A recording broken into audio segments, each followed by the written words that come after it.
खुल गया, मालकिन का फोन तो खुल गया है। जल्दी से ना साहब को मैसेज कर देती हूँ।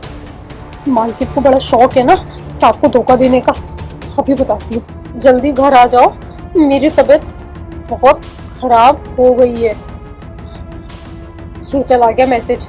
जैसे साहब जी इस मैसेज को देखेंगे ना, भागे भागे वापस आ जाएंगे अपनी ट्रेन छोड़ के, और उसके बाद में मालकिन को रंगे हाथ पकड़ लेंगे उस दूसरे लड़के के साथ में। अरे यार मेघा, अपने पति का काम तमाम जल्दी से करवा दे यार। वो जब तक हमारे रास्ते से नहीं हटेगा, जब तक। मेघा, कौन है ये? और ये सब क्या कर रही हो तुम इसके साथ?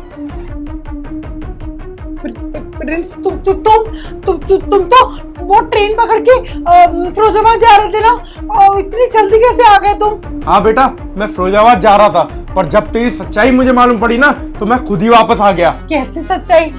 सच्चाई मतलब क्या सच्चाई है? और ये तो मेरा भाई है, कजिन भाई। हाँ भैया, मैं ना मथुरा से आया हूँ, मैं इनका भाई हूँ और पहले कभी मिला नहीं हूँ ना तुमसे, तो आपको ऐसा लग रहा होगा मैं पता नहीं कौन हूँ। अच्छा वो सब तो ठीक है, पहले एक काम कर, अपनी मैसेज लिस्ट चेक कर कि तूने ही मुझे मैसेज किया था कि मेरी तबीयत बहुत ज्यादा खराब है, तुम जल्दी से घर आ जाओ। मैंने? पागल हो क्या? मैंने कोई मैसेज नहीं किया। वो मैसेज मैंने किया था क्योंकि मैं चाहती थी कि साहब जी यहाँ पर आ जाएं और आपकी सारी असलियत ना अपनी आंखों से देख लें। साहब जी, जब भी आप काम से बाहर जाते हैं ना 2-2 3-3 दिन के लिए, ये लड़का ना अक्सर यहाँ पे आता है और मेम साहब उस वक्त में ना किसी को भी कमरे में नहीं आने देती हैं। मुझे तो पक्का पता है कि इन दोनों का चक्कर चल रहा है। क्या बकवास कर रही है? हाँ, घर की नौकरानी है ना, नौकरानी बन के रहे, सर पे मत चल मेरे। और प्रिंस, ये ना तुम्हारी वजह से हो रहा है, क्योंकि तुम इसके सामने ना अपना फैमिली मैटर ना ऐसे उछाल रहे हो हवा में। मेघा, बिल्कुल चुप हो जा, कुछ ही बोलने की ना तुझे जरूरत नहीं है। जो भी शीला कह रही है ना, बिल्कुल ठीक कह रही है। वो मैसेज तूने नहीं किया था, वो मैसेज इसने किया था, क्योंकि तेरी असलियत जो सामने लानी थी। और ये लड़का, इस लड़के को तू अपना भाई बोल रही है ना, अभी रुक जा, अभी तेरे मम्मी पापा को बुलाता हूँ, वही देख लेंगे कि ये कौन सा तेरा भाई है।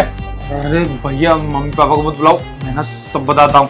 मैं मेघा के साथ में ना तुम्हारी शादी से पहले रिलेशन में था, लेकिन मेघा ने मेरे साथ रिलेशन कंटिन्यू रखा तुम्हारी शादी होने के बाद भी, और हम ना तुम्हें रास्ते से हटाने की भी सोच रहे थे, और इतने में तुम आ गए। क्योंकि मैंने अपने घर वालों को बोला था कि मुझे ये शादी नहीं करनी है, लेकिन वो मान ही नहीं रहे थे।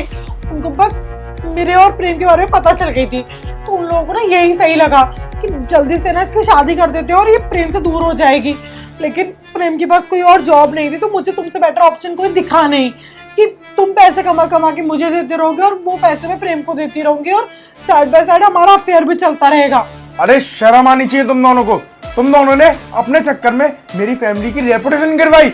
मेरे से तुमने शादी सिर्फ इसलिए करी क्योंकि तुम्हारे फैमिली वाले वोट कर रहे थे। पहली बात तो ये कि वो कोई शादी नहीं थी, वो एक समझौता था, ठीक है ना? तुमको मैंने कई बार बताने की कोशिश करी, लेकिन तुम सुनते ही नहीं थे। कब बताने की कोशिश करी? मैं तो तुझसे शादी से पहले ही पूछा था, अगर तेरे को कुछ बताना तो बता दे। तूने जब मुझे कुछ बताया। भैया, वो मेघा के ऊपर दबाव डाल रखा था उनके घर वालों ने।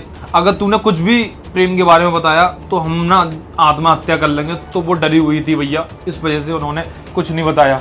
ठीक है, मुझे ना अब कोई मतलब नहीं है, ना तुझसे ना इससे। बस मैं कोर्ट में बुलाऊंगा तुम्हारे घर वालों को और अपने घर वालों को, क्योंकि मेरे घर वालों की जो इज्जत उछली है ना, उसको मैं ऐसे ही नहीं जाने दूंगा।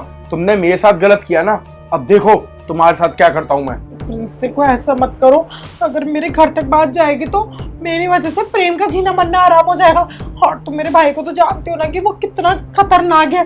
अगर उसे प्रेम के बारे में फिर से पता चलेगा ना, तो वो पता नहीं क्या कर देगा। प्लीज मैं तुम्हारे सामने हाथ जोड़ती हूँ, मैं ये प्रेम से कॉन्टेक्ट आज ही तोड़ दूंगी। पर प्लीज तुम ना ये सब बात यहीं खत्म कर दो। ये बात यहाँ पे खत्म होने वाली होती ना, तो मैं कर देता। और तुम क्या बोल रही हो कि तुम इससे कांटेक्ट खत्म कर दोगी? अगर तुम्हें कांटेक्ट खत्म करने होते ना, तो तुम उसी रात को कर देती जिस रात को हमारी शादी हुई थी। पर तुमने कोई कांटेक्ट खत्म नहीं किया इससे। तुम इससे लगातार बात करती रही और लगातार तुम इससे मिलती रही। पर अब ये सब और नहीं होगा। अब जो भी जितना होना था ना, वो सब हो चुका।